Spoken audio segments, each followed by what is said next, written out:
Have you ever noticed how people who grew up in the 1990s carry themselves differently? There's something about them that feels both grounded and adaptable. They're the bridge generation, the last ones who remember life before smartphones but adapted anyway. And their psychology is completely different from everyone else. Here's why. This isn't about nostalgia. It's about experiencing something rare, a childhood where presence was forced, not chosen. Saturday mornings meant cartoons you couldn't pause. If you missed your show, it was gone until next week. No screenshots, no rewatching, just paying attention. And that trained something into your brain that's almost extinct now. But here's where it gets interesting. Your childhood was analog, but your teenage years went digital. You remember when getting online meant the phone line was dead, when talking to friends required actual planning, when boredom wasn't an emergency you fixed by scrolling. And here's what makes you different from every generation before and after. You witnessed the exact moment the world changed. Handwritten notes became texts. Calling someone's house became DMing. Privacy being normal became sharing everything being expected. This created what psychologists call psychological duality. You appreciate the past, but navigate the present. You're comfortable with silence, but fluent in digital communication. You're not stuck between two worlds. You're fluent in both. And that shows up in ways most people don't realize.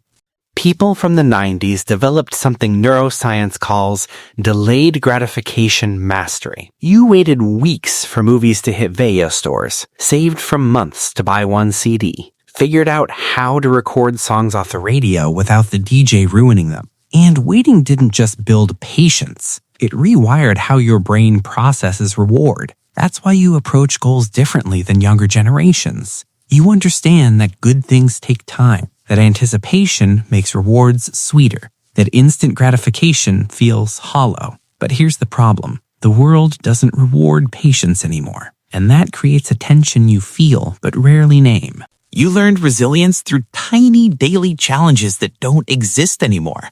Navigating with paper maps, solving problems without Google, rewinding tapes with a pencil when they got stuck. These weren't just inconveniences. They were cognitive training. Every problem you solved without instant answers strengthened what psychologists call frustration tolerance, staying calm when things don't work immediately.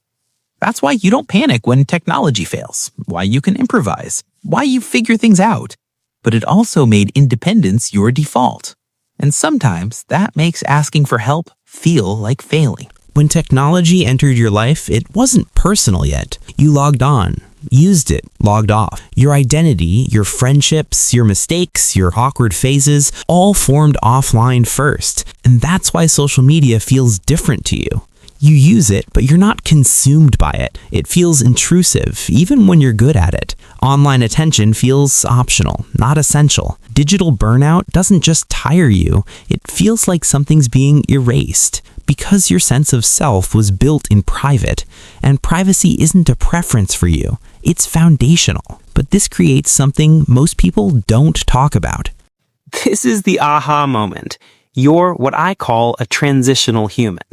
You remember analog childhood. You adapted to digital adulthood. You value depth in a speed-obsessed culture.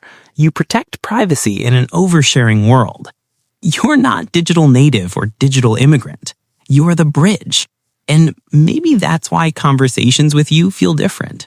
You're present without being disconnected, tech-savvy without being addicted. You hold eye contact. You remember details.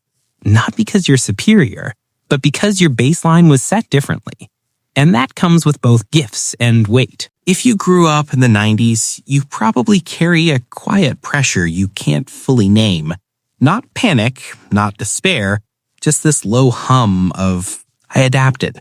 I learned the new rules. So why does everything still feel slightly off? Here's why. You were raised in a world that promised stability, then had to build a life in one that offers none. The rules changed halfway through. You're not failing. You're just carrying a heavier adjustment than most generations had to make. And that weight, it makes sense. If modern life feels overwhelming sometimes, it's not because you're behind. It's because you remember something most people never experienced. Slowness, privacy, moments that existed only in memory. And that didn't make you weak. It made you aware. The tension you feel isn't a flaw. It's the gap between the world you were built for and the one you're navigating now. Your psychology makes sense. If this hit home, drop a comment with one thing from the 90s that still affects how you think today. I read every one. You can share any memorable moment of your life. And if you want more psychology that actually explains how your mind works, subscribe. There's a lot more where this came from.